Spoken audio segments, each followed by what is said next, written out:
नमस्कार साथियों, infusion notes की यूट्यूब चैनल पर आपका स्वागत है। आज का सेशन रहेगा साथियों 13 फरवरी 2024 राजस्थान करंट अफेयर्स का।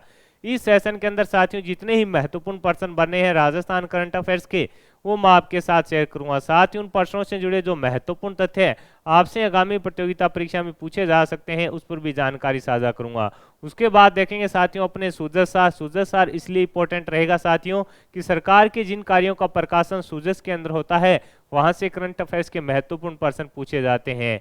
और इसके बाद साथियों जो अपने कल करंट अफेयर्स पढ़ा था उसका रिवीजन भी कर लेंगे। सेशन आपको पसंद आए तो इसे लाइक व शेयर जरूर कीजिएगा। मात्र साथियों 10 मिनट की है क्लास होगी, इसमें आपका करंट अफेयर्स क्लियर हो जाएगा। तो सेशन को लाइक व शेयर जरूर कीजिएगा। वीडियो के डिस्क्रिप्शन में साथियों पीडीएफ का लिंक होगा, वहां से आप आसानी से पीडीएफ डाउनलोड कर पाएंगे। पहला क्वेश्चन आपसे पूछा है कि प्रदेश की किस शिक्षिका का, लेना यहाँ पर साथियों, प्रदेश की किस शिक्षिका को Bharat scout and guide national adventure से सम्मानित किया गया है। इंपॉर्टेंट रहने वाला क्वेश्चन है कि प्रदेश की किस शिक्षिका को Bharat scout and guide national adventure से सम्मानित किया गया है। तो आंसर रहेगा साथियों दिव्या शिक्षिका है, इनको साथियों सम्मानित किया गया है, ये अपने को याद रखना है। पाली जिले के राजकीय बालिका उच्च प्राथमिक विद्यालय पटवा की ये शिक्षिका है, ये भी इंपॉर्टेंट रहेगा कि ये कहाँ की शिक्षिका है।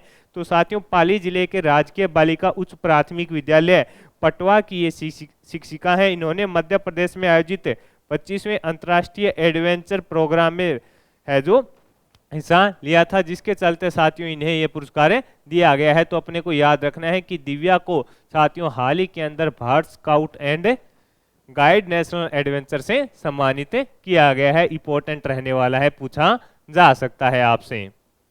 आगे बढ़ेंगे साथियों, अगले क्वेश्चन पर बात करेंगे। अगला क्वेश्चन आपसे पूछा है कि राष्ट्रीय सब जूनियर हैंडबॉल चैंपियनशिप में राजस्थान की बालक वर्ग की टीम ने कौन सा पदक अपने नाम किया है। आपसे पूछा है कि राष्ट्रीय सब जूनियर हैंडबॉल चैंपियनशिप के अंदर जो राजस्थान की साथियों बालक वर्ग की टीम है उसने कौन सा पदक अपने नाम किया है। तो साथियों इन्होंने अपने नाम किया है स्वर्ण पदक। कौन सा पदक अपने नाम किया है? स्वर्ण पदक अपने नाम किया है। फाइनल मुकाबला साथियों किसके साथ है? उत्तर प्रदेश के साथ खेला गया था। किसके साथ खेला गया था? उत्तर प्रदेश के साथ खेला गया था, जिसके अंदर साथियों अपना राजस्थान ने उत्तर प्रदेश को 27-22 से हरा दिया। और प्रतियोगिता का आयोजन साथियों आपसे पूछे कहां पर हुआ, तो चित्तौड़गढ़ के अंदर साथियों प्रतियोगिता का आयोजन किया गया था। ये भी अपने को याद रखना है। पूछा जा सकता है कि हाल ही के अंदर राष्ट्रीय सब जूनियर हैंडबॉल चैंपियनशिप का आयोजन प्रदेश के किस जिले में किया गया। तो आपका आंसर होना चाहिए चित्तौड़गढ़ के अंदर किया गया। और इसके अंदर विजेता कौन बना? तो विजेता बना अपना प्यारा राजस्थान। उपविजेता कौन रहा? तो साथियों उपविजेता रहा उत्तर प्रदेश। ये अपने को याद रखना है। अगला क्वेश्चन आपसे पूछा है कि प्रदेश के किस जिले में लोहा एसक के भंडार मिले हैं।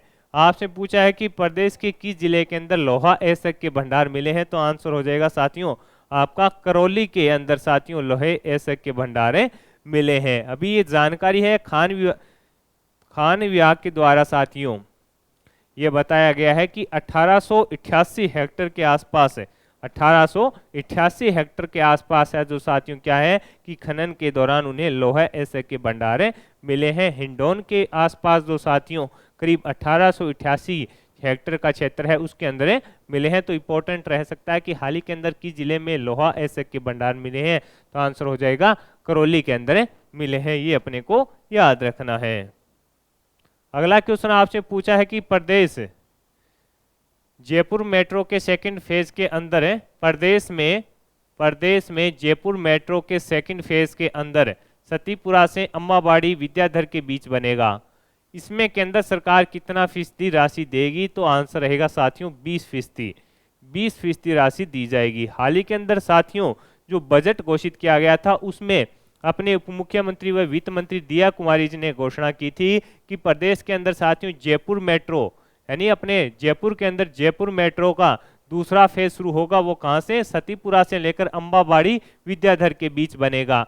अब इसमें यह बताया जा रहा है कि इसके लिए जो साथियों खर्च होगा उसमें 20% है जो केंद्र सरकार वहन करेगी। 20% है जो केंद्र सरकार वहन करेगी, बाकी 80% है राज्य सरकार है जो इस पर वहन करेगी और इसका निर्माण किया जाएगा। तो आपको ही पता है कि साथियों जो दिया कुमारी जी हैं वो कहां से चुनाव लड़ी और विजेता थी, तो विद्याधर सेठ थी साथियों, उससे ही इन्होंने चुनाव लड़ा था और सबसे बड़ी जीत है जो इन्हीं के नाम है। तो इंपॉर्टेंट रहने वाला है, पूछा जा सकता है आपसे।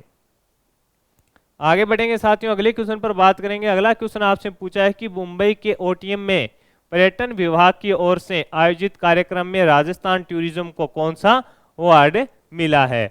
आपसे पूछा है कि मुंबई में पर्यटन विभाग की ओर से आयोजित प्रोग्राम में साथियों राजस्थान टूरिज्म को कौन सा अवार्ड मिला है। तो सर्वश्रेष्ठ डिजाइन और सजावट का, सर्वश्रेष्ठ डिजाइन और सजावट का पुरस्कार मिला है। और साथियों इस कार्यक्रम में अपने राजस्थान की ओर से किसने भाग लिया, उप मुख्यमंत्री श्री दिया कुमारी जी ने इसके अंदर भाग लिया था। किसने, उप मुख्यमंत्री दिया कुमारी जी ने साथियों इसके अंदर भाग लिया था, ये अपने को याद रखना है। अगला क्वेश्चन आपसे पूछा गया है कि स्वास्थ्य विभाग द्वारा जारी अस्पताल स्वास्थ्य रैंकिंग में किस सामुदायिक केंद्र ने प्रदेश में प्रथम स्थान हासिल किया है। तो घाणेराव पालिका साथियों जो सामुदायिक स्वास्थ्य केंद्र है उसने प्रथम स्थान हासिल किया है, ये अपने को याद रखना है। अब अपने साथियों सूजस सार देख लेते हैं। सूजस के अंदर क्या है साथियों, मुख्यमंत्री हैं जो जन सुनवाई कर रहे हैं उसके बारे में बताया गया है। जनहित कार्यों में भ्रष्टाचार और लापरवाही है जो बर्दाश्त नहीं की जाएगी, ये स्टेटमेंट किसका रहा है, मुख्यमंत्री भजनलाल जी शर्मा का स्टेटमेंट रहा है। इसके अलावा साथियों राजस्थान के अंदर 3552 पदों पर कनिष्ठ सहायक के पदों पर भर्ती होगी, इसकी घोषणा है जो मुख्यमंत्री जी के द्वारा कर दी गई है।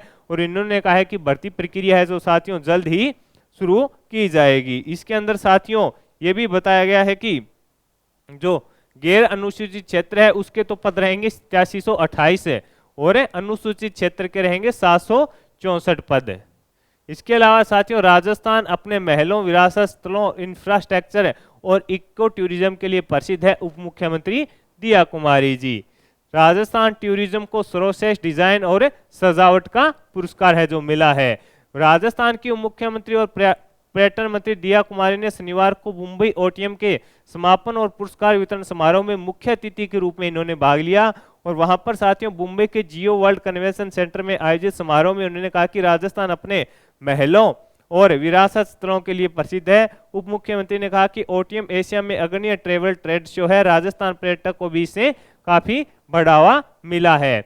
डिजाइन और सजावट का पुरस्कार ओटीएम में राजस्थान टूरिज्म को सर्वश्रेष्ठ डिजाइन और सजावट का पुरस्कार दिया गया, जिससे मुख्यमंत्री ने कहा कि इस पर मुख्यमंत्री ने खुशी जताई और कहा इससे राजस्थान के अंदर और विकास होगा। तो आगामी प्रतियोगिता परीक्षा में साथियों आपसे पूछा जा सकता है सूजस के अंदर प्रकाशन हुआ है तो अपने आप में इंपॉर्टेंट हो गया। ये देखिए डिजाइन और सजावट का पुरस्कार है जो मिला है। इसके अलावा साथियों इसके अंदर यह भी बताया गया है कि 2022 में राज्य ने अपनी स्थिति में सुधार करते हुए घरेलू और विदेशी पर्यटकों के लिए 7वां स्थान है जो हासिल किया है। कौन सा स्थान हासिल किया है, 7वां स्थान हासिल किया है।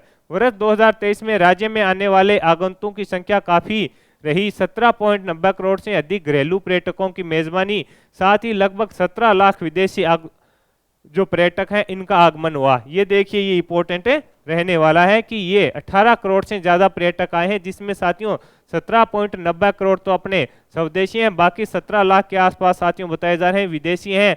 और कौन से स्थान पर रहा है, 7वें स्थान पर रहा है। ये भी अपने को थोड़ा याद रखना है, इंपॉर्टेंट है, पूछा जा सकता है साथियों। ये इनको जो राजस्थान टूरिज्म को सर्वश्रेष्ठ डिजाइन और सजावट का पुरस्कार है जो दिया जा रहा है, ये उप मुख्यमंत्री दिया कुमारी जी हैं। तो साथियों ये हो गया अपना सूजसार। अब अपने साथियों जो कल करंट अफेयर्स पढ़ा था उसका फटाफट से रिवीजन करते हैं। दिल्ली में आयोजित बिम्स्टिक एक्वावर्टी प्रतियोगिता में लकी अली खान ने कौन सा पदक जीता है, तो इन्होंने रजत पदक जीता है। इसके अलावा युग चैलानी ने साथियों रजत जीता है। राजस्थान सरकार ने किसे स्थायी डीजीपी बनाया है, उत्कल रंजन साहू को। जयपुर के सवाई मानसिंह स्टेडियम में आयोजित नेशनल लेवल ताइक्वांडो चैंपियनशिप में प्रदेश की सुकन्या डबास ने कौन सा पदक जीता, तो इन्होंने रजत जीता। जयपुर के प्रख्यात द्रुपदाचार्य पंडित लक्ष्मण भट्ट तेलंग का निधन हो गया। इनका हाल ही में किस पुरस्कार के लिए चुना गया था, तो इन्हें साथियों पद्मश्री के लिए चुना गया था। करौली में आयोजित जूनियर बालक राष्ट्रीय हेडबॉल प्रतियोगिता में राजस्थान ने कौन सा पदक जीता, तो आंसर रहेगा साथियों रजत। जयपुर इंटरनेशनल फिल्म फेस्टिवल में लाइफ टाइम अचीवमेंट पुरस्कार किसे दिए जाने की घोषणा है, तो मुरलीधर सोनी जी को घोषणा है जो की गई है। सेशन आपको पसंद आया है तो साथियों इसे लाइक व शेयर जरूर कीजिएगा। मात्र 10 मिनट की है क्लास होती है, इससे आपका डेली का करंट अफेयर्स क्लियर हो जाता है। धन्यवाद साथियों।